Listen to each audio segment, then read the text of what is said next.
Señor presidente, bienvenido primero a la región Amazonas. Cuéntanos el motivo de su visita inicialmente a nuestra región. Bueno, de todo, buenos días. Como en todos sitios, estamos llegando en época de no campaña, no estamos haciendo campaña, lo que estamos haciendo es un recorrido por el país para consolidar la organización interna del partido, mirar las obras que hemos trabajado, cómo está la situación, y escuchar a la población en lo que hoy día estamos trabajando, ¿no? Y escuchar a la población en sus reclamos que están viendo sobre la actual situación del gobierno. Inicialmente usted ya se ha reunido anoche con algunos simpatizantes, algunos pobladores de la ciudad de Chachapoyas. Sí, efectivamente, nos hemos reunido con algunos dirigentes y simpatizantes, hemos estado explicando un poco justamente esto de la primera pregunta que nos hace, porque muchas veces la población dice que los políticos solo vienen en época de campaña, ¿no? Bueno, en nuestro caso no estamos viviendo en época de campaña, sino estamos viviendo a constatar cómo han ido avanzando las obras que dejamos y escuchar el sentir de la población en el sentido de que creemos que el Perú del 2021 va a ser distinto al Perú que estamos viviendo hoy día, y creo que eso es lo que un político debe medir siempre, la temperatura del país. Ya que estamos hablando de obras, usted se ha enterado seguramente por los medios, el domingo pasado hubo un lamentable accidente de tránsito, murieron niños, deportistas, y esa es una obra que no se ha ejecutado, digamos, para beneficiar directamente a la población. ¿Una obra que comenzó en su gobierno? Es una obra que efectivamente hicimos en nuestro gobierno, es una carretera, me parece, Proyecto Perú 2, Bicapa, que unía el tramo hasta hasta Rodríguez de Mendoza, pasando por Molino Pampa, ¿puede ser? Sí, primero señalar de que lamentamos este accidente fatal, porque son criaturas y creo que se debe investigar las causas de esto. Pero en cuanto a la infraestructura, debo señalar que cada obra que hemos dejado nosotros de lo que es Proyecto Perú 2, que es temas de Bicapa, siempre se han dejado con 5 años de mantenimiento. O sea, eso lo hemos dejado presupuestado, lo hemos dejado pagado. El problema que estamos viendo hoy día es que no se está ejecutando el mantenimiento de las obras, porque efectivamente hasta el celular o una cámara fotográfica, si no le hacen mantenimiento, el deterioro es rápido. Más en estas zonas donde la lluvia es fuerte, es torrencial, entonces tiene que haber un mantenimiento. Yo les muestro esta preocupación no solo acá, sino en la carretera de El Milagro hasta Santa María de Nieva, Sarameriza.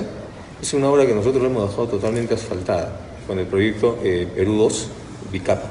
¿Por qué? Porque la transitabilidad no nos permitía hacer una obra con asfalto definitivo, ¿no? Eso es un tema técnico sobre el cual yo no puedo actuar, porque si no tendríamos un problema de orden legal. Claro, pero tiene que cambiar eso, ¿no? Pero la idea es esta. Nosotros dejamos en cada una de estas obras 5 años de mantenimiento pagado.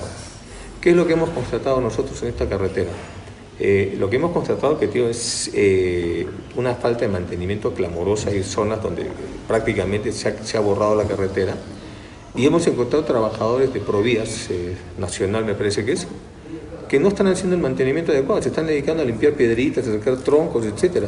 O sea, yo creo que la Contraloría o la Fiscalía, alguien debe entrar acá y ver qué se ha hecho con la plata del mantenimiento, porque nosotros dejamos asignado ese presupuesto, y si eso lo está haciendo Provías, el responsable de Provías debe decir cómo está utilizando esta plata. No vaya a ser que encontremos acá actos de corrupción, que espero que no los haya. Y lo mismo en esta carretera a Rodríguez de Mendoza, se dejó con 5 años de mantenimiento. ¿Dónde está el mantenimiento? Porque eso lo hemos dejado así. La norma que yo dispuse para toda obra del trabajo Perú 2, que es el pavimento de Bicapa, era con 5 años de mantenimiento, porque todavía falta avanzar al asfalto caliente, que eso se va a ir progresivamente. Ahora, lo que la población de Amazonas, y supongo de todo el Perú, es que Provías desaparezca, porque no es un organismo que tiene maquinaria, por ejemplo, para encargarse del mantenimiento. Aquí hay muchas carreteras, en el caso de Ocallí, por ejemplo, que supongo usted recuerda, también hay una carretera en situación similar. Se hace mantenimientos periódicamente, pero 2 días después las lluvias lo malogran, por ejemplo. Tiene usted razón. Nosotros no dispusimos que sea Provías, eso que tenías que subcontratar a un privado. La decisión de que sea Provías es una decisión que no viene del despacho presidencial, y eso hay que preguntar a este gobierno, que ya está entrando a su 3er año, por qué lo está haciendo Provías. Ahora, el problema no es si lo está haciendo Provías o lo está haciendo una empresa privada, el problema es que lo hagan, ¿no? Porque después también, por el otro lado, señalan de que cuando lo agarra la empresa privada vienen los actos de corrupción, que está la empresa que está haciendo el mantenimiento está ligada a alguna autoridad regional, municipal. Entonces, son criterios que están pasando por un lado y por otro lado. El problema es por qué no se hace. Yo creo que ahí debe haber una labor fiscalizadora, tanto de los medios de comunicación local como de las autoridades también, porque no podemos nosotros esperar que suceda un accidente, que entiendo que todavía no se ha determinado las responsabilidades, pero ha sucedido un accidente fatal, para recién ponernos a pensar por qué no se está haciendo el mantenimiento, ¿no? Presidente, seguramente hay mucha gente que está viendo la transmisión en vivo que están haciendo los medios de comunicación. Le preguntan a usted seguramente, y yo me pongo, digamos, en lugar de ellos, ¿qué hizo para la región Amazonas o cuál es la obra más resaltante para Amazonas? Fíjense, esa pregunta yo les hacía anoche a los dirigentes y a los simpatizantes, y a diferencia del gobierno actual, porque les pregunté, bueno, primero preguntemos cuál es la obra emblemática de este gobierno a su 3er año, que proyectamos la va a terminar el bicentenario, el 2021, no hay ninguna. En el gobierno anterior, bueno, probablemente algunos colegios emblemáticos porque nosotros hemos continuado, pero en nuestra gestión, unos decían el teleférico de Cuélamo, otros decían haber pasado de 37% o 36% de carreteras, vías asfaltadas de responsabilidad nacional en Amazonas al 100%, donde en 5 años lo llevamos al 100%. Otros nos decían los programas sociales, ¿no? Pensión 65, beca 18, Jaliwarma, los más de 15 tambos que hemos creado acá, Jacubiña, etc. Otros me decían el haber financiado y reconocido la necesidad de Amojao como un proyecto de irrigación, ¿no? Entonces, el aeropuerto de Chachapoyas, recuperar el aeropuerto de Chachapoyas, ¿no? En fin, entonces tenemos una serie de obras que la población identifica con nuestra gestión de gobierno. O sea, hemos trabajado de tal manera que hoy día decir, esta es la obra emblemática, tenemos varias obras sobre las cuales, en todo caso, Amazonas tendría que señalar cuál es la obra emblemática, ¿no? Pero hay obras, hospitales, etcétera. Presidente, como usted ha visto, Chachapoyas y la región Amazonas siempre por los medios nacionales siempre es tocado cuando hay trágicos accidentes, como pasó el último 11 de este mes. En esa ruta, durante los años, ha habido muchos accidentes. Quisiéramos, durante su gobierno, que usted nos mencione, ¿cuántos millones dejó usted para esa capa que usted lo acaba de mencionar, de 5 años, que sea mejorada? No tengo el dato acá, pero podemos, no sé si ahí tenemos el dato de la carretera a Rodríguez de Mendoza, pero nuestro gobierno, a diferencia que en el quinquenio anterior se invirtió en Amazonas algo de cerca de 2.000 millones de soles, me parece. Nosotros hemos superado los aproximadamente 3.300, 3.500 millones de soles en inversiones para Amazonas. Estamos hablando de todo el quinquenio, de los cuales más de la mitad se ha ido en transportes y comunicaciones, desde las carreteras para conectar Amazonas, Chachapoyas con Cajamarca, me parece que es a través de Celendín, La Libertad conectando con La Libertad pasando Balsas, hasta Loreto, yendo por Condorcanqui y pasando Santa María de Nieva hasta Sarameriza, ¿no? Entonces, hemos invertido más de 2.500 millones de soles en carreteras de asfalto caliente y bicapa. El tema en el Estado funciona que hay el SNIP, el famoso SNIP, que es el que regula básicamente el tipo de carretera que se construye en cada localidad. Y conforme va avanzando la demanda, se va a ir avanzando también en mejorar la calidad del asfalto. Por eso es que en cada carretera, insisto, y esto que quede claro, ¿no? En cada carretera de Perú, del sistema Perú 2 o pavimento básico de 7.2 metros creo de ancho, se le dejó 5 años de mantenimiento, previendo justamente, ¿no?, como estas carreteras el deterioro es más rápido que el del asfalto definitivo, darle 5 años de mantenimiento. Ya es responsabilidad de este gobierno, que ya está entrando a su tercer año, haber hecho el mantenimiento. Y he puesto como un ejemplo la carretera que va a Nieva, Santa María de Nieva, en la cual yo he constatado, porque yo he recorrido esa carretera, que falta mantenimiento, y Provías Nacional, que está haciendo el mantenimiento, no sé por qué han decidido que sea Provías Nacional, está haciendo un mantenimiento bien sencillo. Hemos visto ahí limpiar las piedras, los troncos, pero nada con el asfalto. Tapar los huequitos, decían, ¿no? Ahora, señor expresidente... Acá está, para la conservación de la carretera de Chachapoyas, Molinopampa, Rodríguez Mendoza, Punta Carretera, para su conservación se destinaron 68 millones de soles. O sea, para su conservación. O sea, 68 millones de soles para que le hagan mantenimiento. Entonces no es un tema de que yo, en mi gobierno, hicimos la carretera y la dejamos así, ¿no? Hemos previsto el mantenimiento, cosa que antes no se hacía en el país. En el gobierno del señor García, ellos hacían el proyecto Perú 1, que era una bicapa de 3.6, creo que era de metros de ancho, sin mantenimiento, ¿no? Nosotros hemos creado el Perú 2, que es el doble de ancho para 2 vías, más 5 años de mantenimiento, que está ahí 68 millones de soles, ¿no? Ahora, usted habló de los tambos, y ha ido a Condorcanqui, según usted mismo nos acaba de decir. ¿Ha constatado la situación de los tambos? ¿Sabe que están abandonados todos? ¿Que no se le ha dado continuidad a los trabajos? Sí, pero esa es una responsabilidad de este gobierno. Justamente un tema que yo estuve hablando ahora es, nosotros hemos asignado entre 3.100 a 3.500 millones de soles para la región Amazonas. Ese es un presupuesto histórico, acompañado con una ejecución presupuestal anual, con una ejecución presupuestal anual de aproximadamente 90%. ¿Qué quiere decir esto? Que si se asignó en el quinquenio 3.400 millones de soles a Amazonas, prácticamente se ha ejecutado 3.000 millones.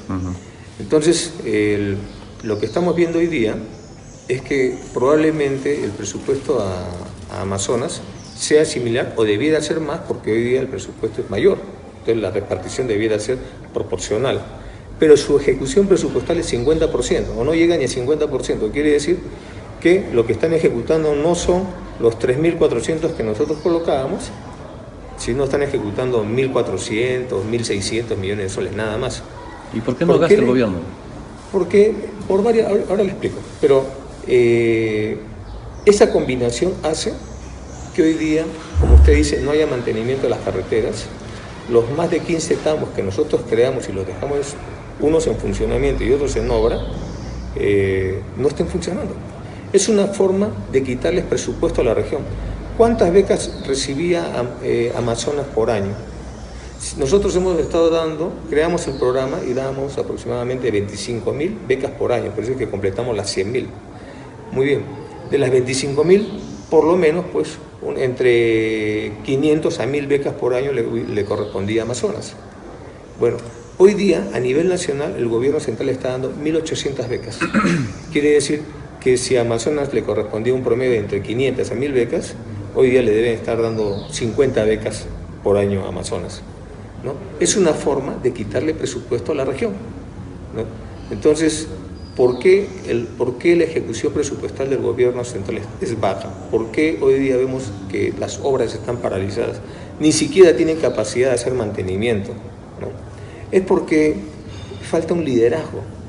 El gobierno, como una crítica constructiva que hago, se ha dedicado a pelearse con todo el mundo. Todo el problema del gobierno, ¿cuáles son los grandes ejes, las grandes políticas de este gobierno, ¿no? El referéndum, el bendito referéndum que va a ser el 9, su conflicto con el fiscal de la nación, su conflicto con el ejecutivo, ¿no? Y embanderar supuestamente la lucha contra la corrupción, ¿no? Entonces yo digo, como el viejo refrán que dice, dime de qué te ufanas y yo te voy a decir qué te falta, ¿no? Y entonces, cuando termine el referéndum, vamos a ver que no cambió nada. O sea, con el referéndum no va a mejorar las condiciones de Amazonas, porque es otra cosa. Entonces, ¿qué proyecto ustedes podrían identificar hoy día que está haciendo este gobierno por Amazonas? ¿Qué proyecto? ¿Qué obra emblemática? Y ojo, que estamos yendo al 2021, al bicentenario, ¿no?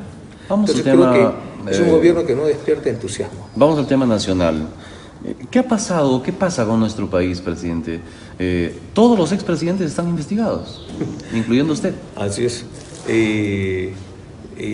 No solo investigados, nuestras organizaciones políticas están criminalizadas como organizaciones criminales. Yo creo que acá lo que ha pasado es, son varios factores que se han juntado, pero sobre una situación de un vacío de poder o una falta, un déficit de liderazgo. Hemos tenido un presidente que no estaba preparado para el cargo, ¿no? El presidente Kuczynski, ¿no? Entonces, si analizamos, estamos casi pasando el tercer año de gobierno. Han habido 2 presidentes de la República, han habido 4 ministros de Economía, ¿no? Ha habido el fraccionamiento del Congreso, ha habido el cuestionamiento a las cabezas de los principales poderes del Estado. ¿Qué es lo que ha pasado? La falta de liderazgo, porque cuando uno llega a jefe de Estado, uno tiene que poner cuál es la dirección y decirle al país qué cosa es lo que van a tener ellos cuando termine su gobierno. Claro, pero el principal problema es haber recibido dinero de Odebrecht. No, el principal problema acá es no entender el problema, cómo entra el factor Odebrecht a una situación política de carencia de liderazgo. Entonces, sobre ese marco de que no hay un liderazgo central que dirija la República, viene el problema de Odebrecht, viene el problema de los cuellos blancos, viene el problema de la inseguridad ciudadana.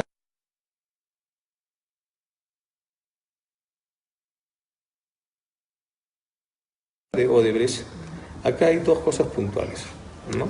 El tema de corrupción, en el cual no hemos avanzado casi nada, y el tema de las relaciones de la empresa Odebrecht con las campañas de los partidos políticos, en el cual es lo que más se ha avanzado. En el tema de las campañas políticas, en el Perú no es delito el aporte a la campaña, eso no es delito, porque el aporte de campaña es una donación.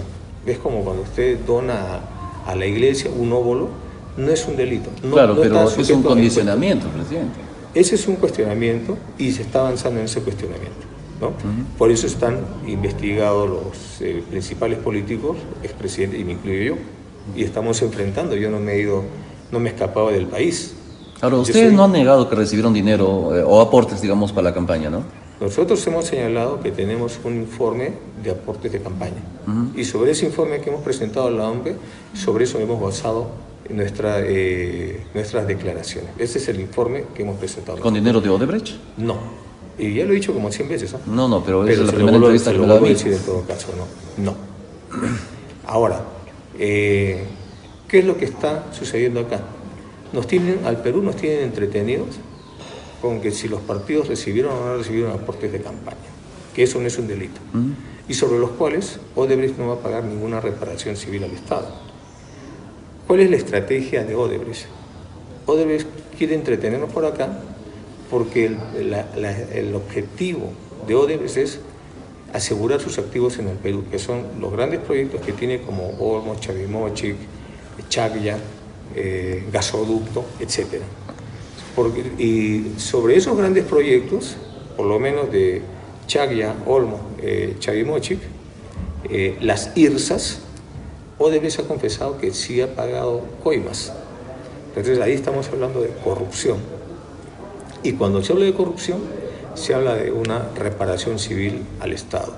Entonces, en ese tema es donde no se ha avanzado, porque dentro de la estrategia de Odebrecht, repito, está asegurar su patrimonio en el Perú, blindar a sus funcionarios que trabajaron en el Perú y además evitar pagar la reparación civil.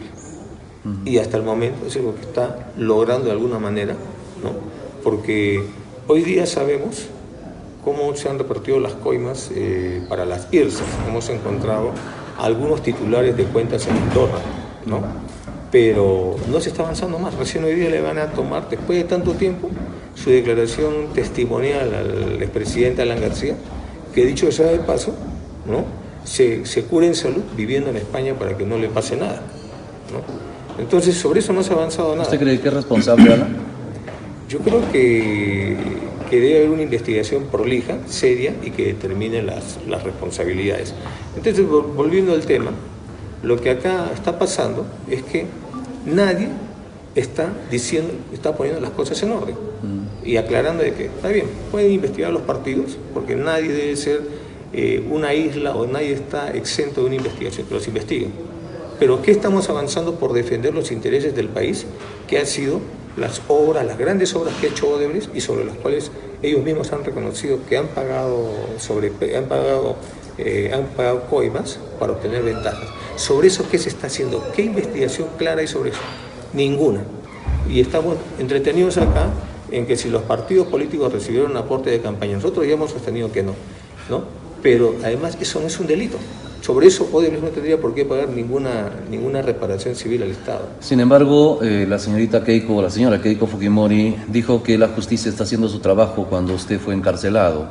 Hoy le toca a ella estar en prisión. ¿Cuál es la opinión que tiene usted? Yo ya lo he expresado en un tuit, en mi cuenta de tuit. Inclusive le he pedido a la militancia que no hagamos leña del árbol caído. A mí me gusta la batalla política. Yo practico el box, ¿no? Entonces, en la regla del box es cuando el contrincante se cae, yo dejo de pegarle y espero que se levante. Hoy día esta señora está caída. Entonces yo no voy a hacer vale todo y agarrarlo en el suelo, como si ellos lo hicieron con nosotros, ¿no? Porque cuando nosotros vivimos esta situación difícil de una prisión preventiva, ¿no? Lo primero que dijeron es lo que usted ha señalado, ¿no? Inclusive saludando la decisión del juez Concepción Carguancho. Del mismo juez. Así. Entonces, y ahora es el mismo juez que la condena a ella, ¿no? Entonces, yo lo que simplemente he dicho sobre eso es, me preocupa la situación de sus hijas, ¿no? Porque yo también tengo hijas menores, ¿no? Y que además en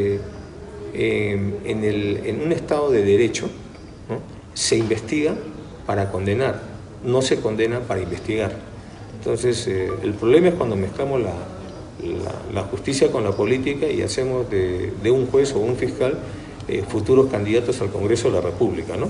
Ese es el problema, que acá somos muy aficionados a exaltar rápidamente a la gente y hacerle creer que pueden de ahí ser los semidioses, ¿no? Entonces, yo creo terminan que como congresistas como las que ya tenemos, ¿no? Claro, hay una carrera para ser congresista es ser procurador del Estado, ¿no?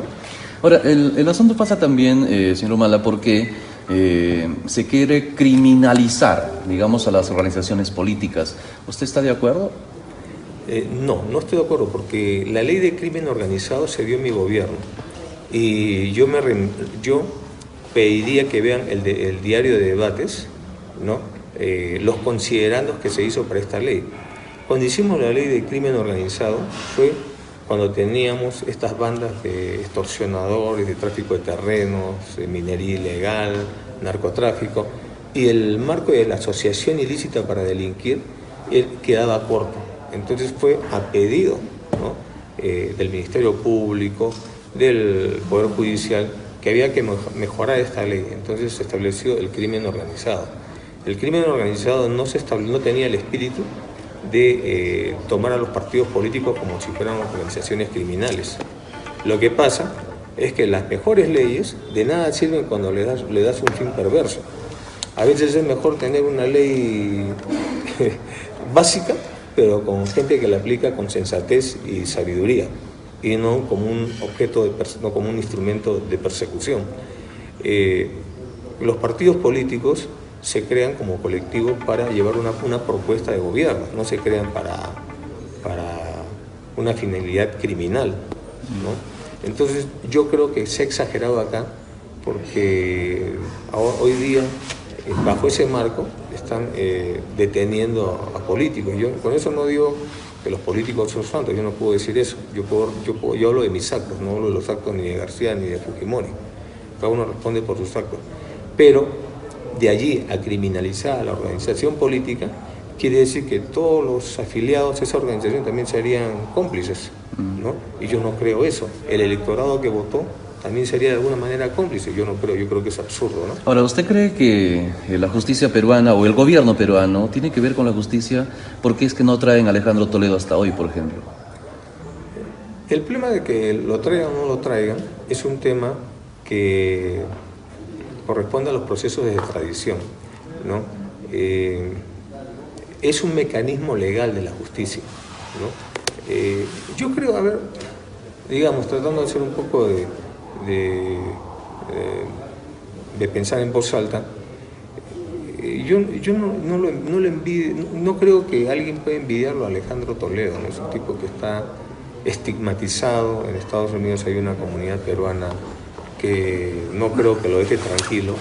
Entonces, lo que quiero decir es que hoy día en el mundo global, sea por el tema de las comunicaciones, está comunicado permanentemente, ¿no? Entonces, No, pero le pregunté si el gobierno no quiere traerlo, más bien. Bueno, yo no creo que...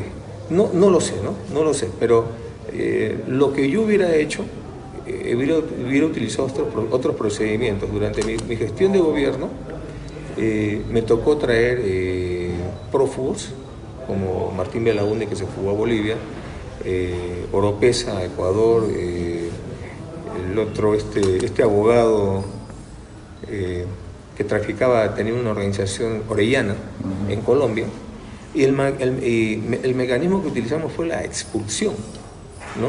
Y eso se logra teniendo buenas relaciones con los jefes de Estado, porque la extradición es un proceso largo, puede durar un par de años.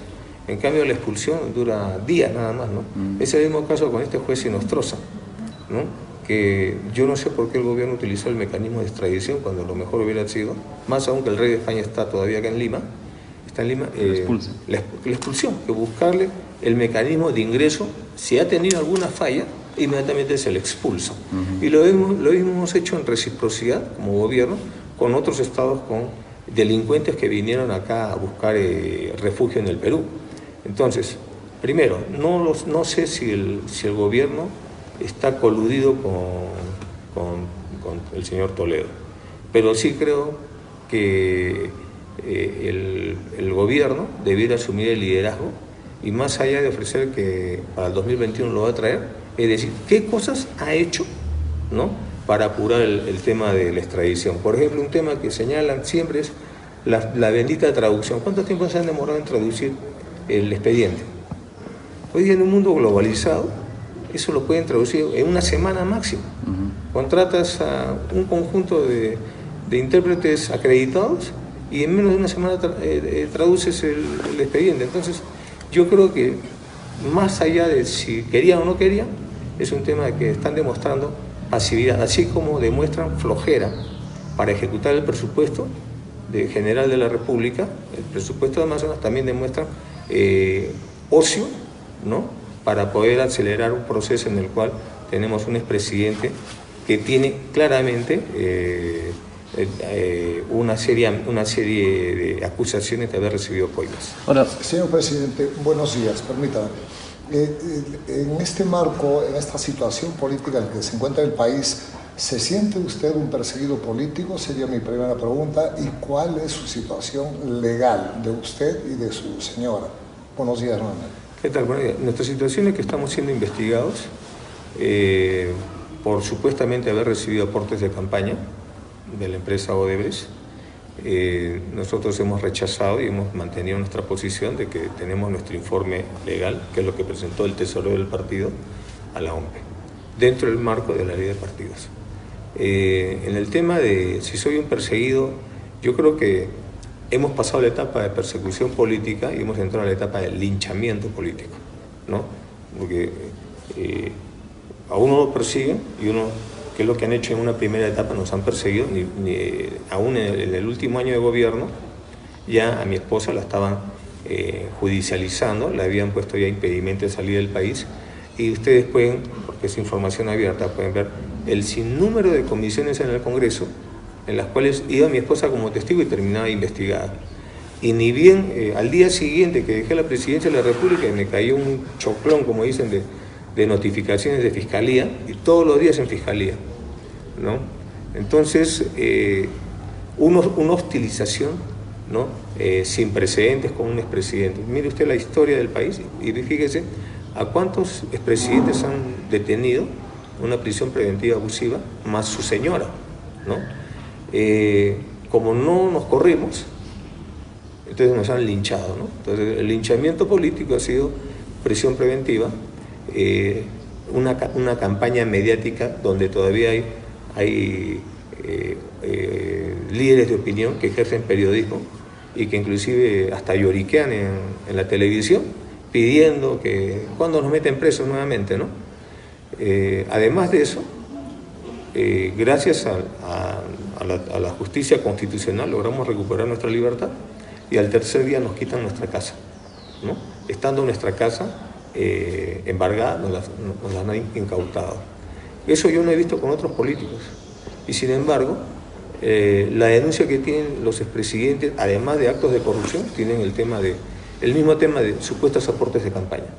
Yo digo, ¿y por qué a estos no los han tratado como nos han tratado a nosotros? Entonces, evidentemente, hay una voluntad política, hay una voluntad desde el Congreso de la República de lincharnos y desaparecernos de la escena pública, ¿no?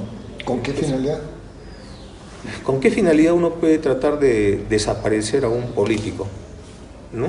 Que no participe, o sea, nos ven todavía como adversarios. Yo he sido presidente de la República y me siento orgulloso de mi gestión de gobierno. Y miren en Amazonas todas las obras que hemos hecho. Entonces, ¿cuál es la finalidad? La finalidad es que no quieren que volvamos a hacer gobierno, no quieren que el nacionalismo vuelva a participar y quieren ellos continuar gobernando como han gobernado el país. Cuando yo llegué a la primera vez a Amazonas en el año 95, como militar en el conflicto del Alto Cenepa, yo estaba en el PB Llave, estaba en el PB4 antiguo, ¿no? Y he visto la ausencia total del Estado, ¿no? Esos eran gobiernos de Fujimori, Toledo, Alan García, ¿no? En nuestro gobierno hemos llegado con carreteras, he ido hasta Pampaense, he ido a zonas donde no ha llegado un presidente de la República, ¿no? Y hemos traído desarrollo. Eso es una diferencia ideológica y pragmática de un gobierno frente a una realidad. Esas fuerzas políticas que han gobernado en el siglo pasado y siguen teniendo poder no quieren que esto se vuelva a repetir.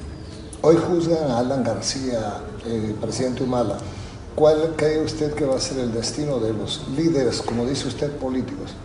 Yo creo que hoy día no lo están juzgando, ¿no? Hoy día está yendo a una diligencia indagatoria como investigado.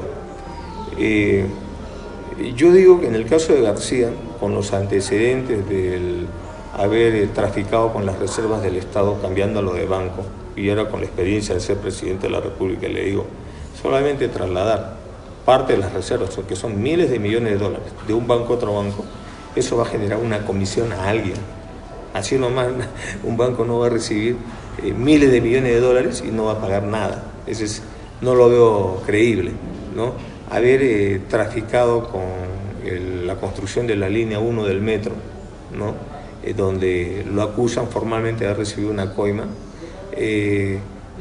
haberse demostrado que tenía una fundación en un paraíso fiscal para meter plata ahí, y todos los bienes que ha acumulado siendo político. Bueno, con esos antecedentes hoy día no me extraña de que en su gobierno se hayan producido actos de corrupción, como lo está señalando la realidad, ¿no? Con viceministros que están probablemente con cuentas en el extranjero y dinero que falta. Entonces, mi proyección es que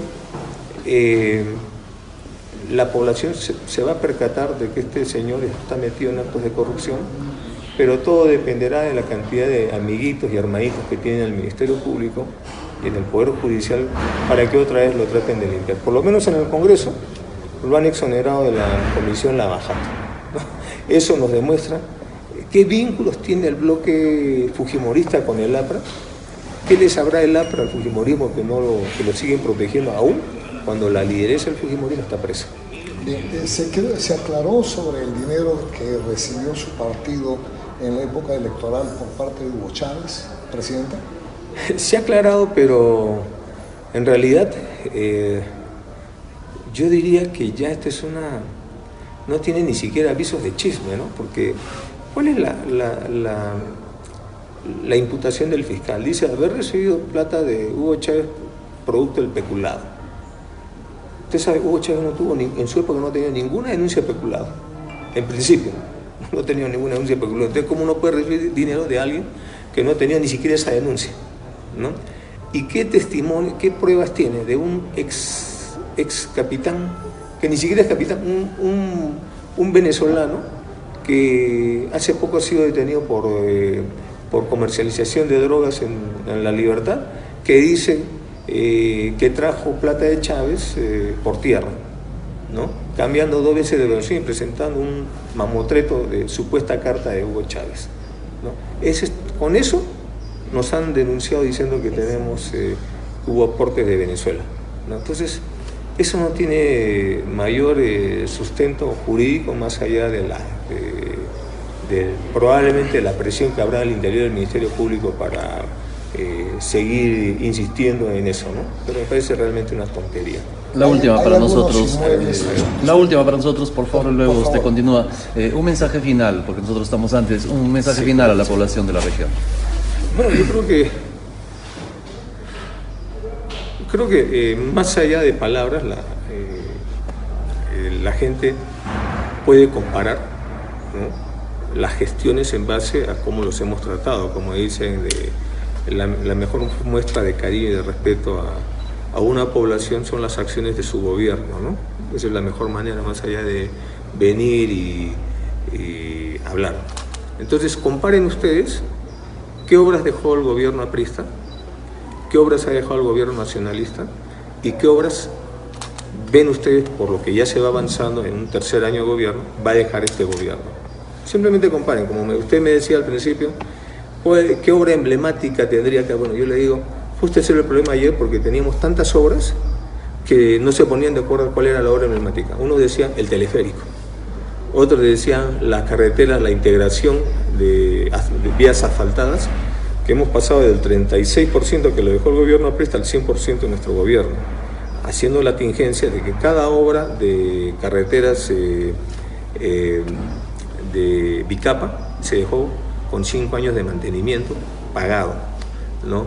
Otros me dicen que son los programas sociales, ¿no? El sistema de becas, beca 18, pensión 65, Jaliwarma, los tambos, etc. Otros me dicen son los 90 puentes que dejamos construidos y que a muchos de esos les han sacado la placa por las pequeñeces, ¿no? Y así nos van señalando las obras. Otros nos dicen el proyecto mojado, que ya usted lo presupuestó y que imagino que está construyéndose, ¿no? Entonces tenemos un sinnúmero de obras que uno podría decir, esta es la obra, ¿no? O nuevamente la puesta en marcha de la reapertura del aeropuerto de Chachapoyas, o el colegio de alto rendimiento, o los hospitales, etcétera, ¿no? Entonces tenemos obras. Yo lo que les digo es, comparen ustedes quién ha hecho más por Amazonas, y más allá del chisme, de lo que digan, lo importante son los goles, ¿no? Acá, y ya que mañana hay el partido, ¿no?, lo que importa son los goles, ¿no? Hoy día es el partido, ¿no? Me están corrigiendo. Que yo estoy pensando en el Perú, que ustedes están pensando en el deporte, que también es parte, ¿no? Parte. Entonces,